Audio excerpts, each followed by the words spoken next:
13 news HD, हर खबर सच के साथ। अस्सलामुअलैकुम नाजरीन, मैं हूं सिराज शेख और आप देख रहे हैं लाइव 13 न्यूज़ HD, हर खबर सच के साथ। मीडिया पार्टनर जागृत मुंबई। दोस्तों, जिस तरह से आपने मेरा पहला सेगमेंट देखा कि हमने महाराष्ट्र के जो पदाधिकारी थे इंडियन यूनियन मुस्लिम लीग के, उनसे हमने बातचीत की, लेकिन इस वक्त इंडियन यूनियन मुस्लिम लीग की जो महिला सेल की नेशनल प्रेसिडेंट है वो इस वक्त हमारे साथ मौजूद हैं, और साथ ही साथ ये चेन्नई इग्मोर की जो वार्ड है वहाँ की कॉरपोरेटर भी है, महिला कॉरपोरेटर हैं, और मुस्लिम वक्फ बोर्ड की एग्जीक्यूटिव मेंबर भी हैं शायद, और साथ ही साथ एक और पर्सनल लॉ बोर्ड की भी मेंबर एग्जीक्यूटिव मेंबर्स हैं। तो आइए हम इनसे बात करते हैं और इनसे जानते हैं कि इस मीटिंग के अंदर किस तरह का कार्य किया जा रहा है। मुस्लिम लीग के जो 75 सालवी ये सालगिरह है उसमें इनकी पार्टी के अंदर इनका कितना बड़ा योगदान है, ये जानते हैं। मैम, आपका बहुत बहुत स्वागत करते हैं।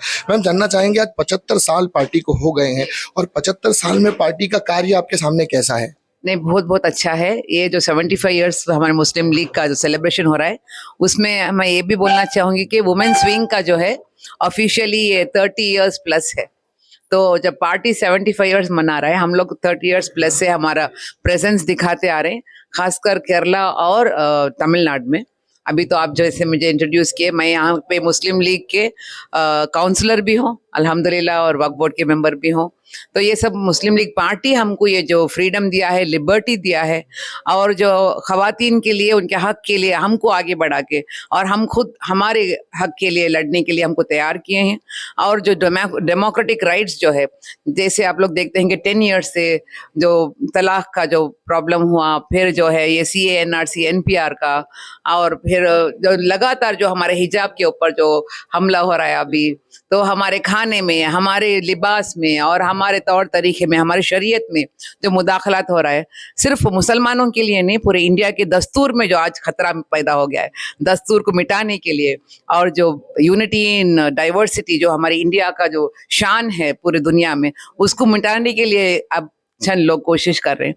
तो इंडियन यूनियन मुस्लिम लीग की तरफ से, खासकर खवातीन विंग की तरफ से, शोबे खवातीन की तरफ से, हम लोग इसके बारे में लोगों में है ना अवेयरनेस क्रिएट करते हैं, और डेमोक्रेटिकली हमारे हक के लिए आवाज उठाना और लड़ने के लिए हम हमेशा आगे रहते हैं। मैडम, जिस तरह से 75 साल के अंदर ये देखा गया है कि मुस्लिम लीग का नाम जब भी आता है तो नजर में सिर्फ और जहन में एक ही बात आती है कि मुस्लिम लीग एजुकेशन पे काम कर रहा है।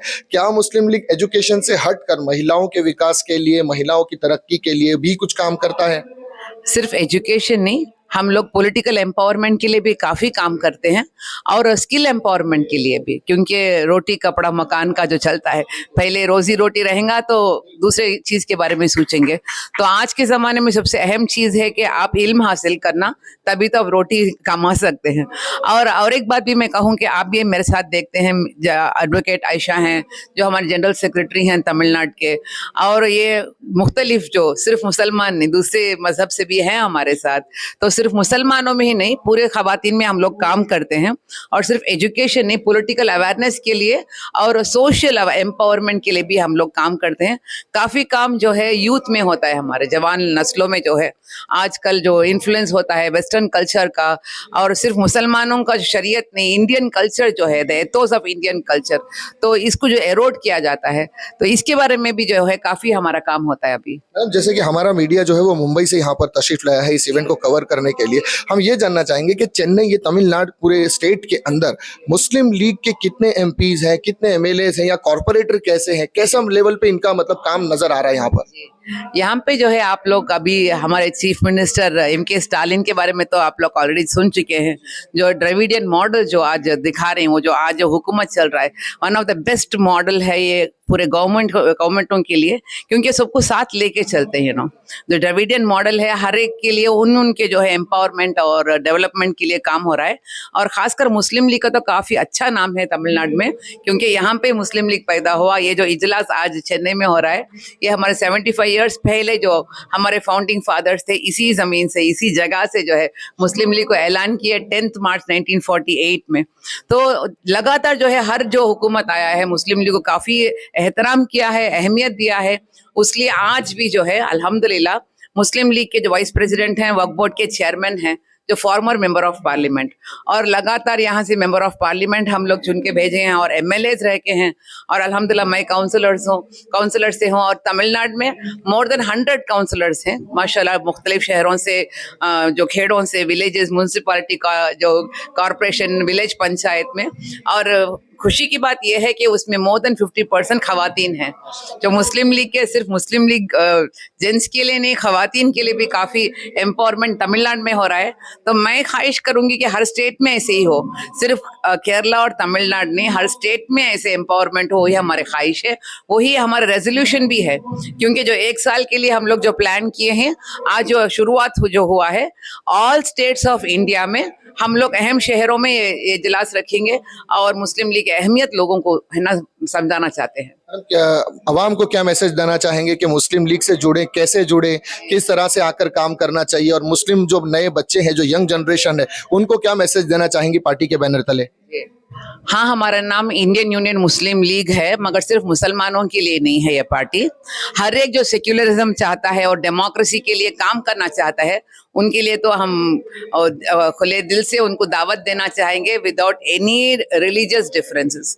और 75 इयर्स एक पार्टी सर्वाइव होना आसान बात नहीं है। जो हमारे मुल्क 70 अमृत महोत्सव, 75 इयर्स का जो अमृत महोत्सव, उसके साथ हम फखर से कहते हैं मुस्लिम लीग का भी जो है अमृत महोत्सव है 75 इयर्स का।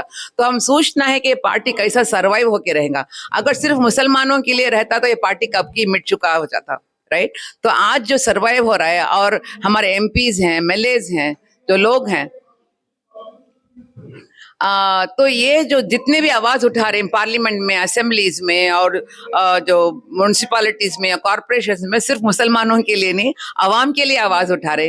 खासकर जो मैं, जो शोबे खवातीन, जो वुमेन्स विंग का जो नेशनल प्रेसिडेंट हूँ, मेरा तो हमेशा फोकस यही रहता है कि 50% पॉपुलेशन खवातीन हैं, और जब तक उनको आगे नहीं बढ़ाएंगे, उनको एम्पावर नहीं करेंगे, और 30% जो है यूथ है, हमारे जो जवान नस्ल है, 30% ऑफ इंडियन पॉपुलेशन यूथ है।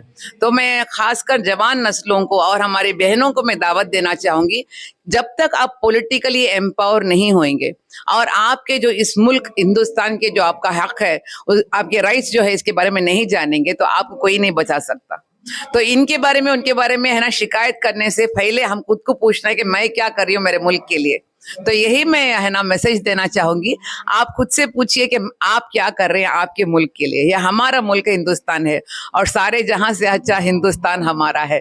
तो हिंदुस्तान के लिए हिंदुस्तानियां सब मिलके इस मुल्क को और आगे लेके जाना है, और इसको और एम्पावर करना है, और जो अभी जो बुरा हाल जो चल रहा है उससे बचाना, 2024 में जिम्मेदारी लेना, और सही तरीके से किसको वोट करते हैं उसके बारे में सोच समझ के वोट करना, यही मेरा ऐलान है।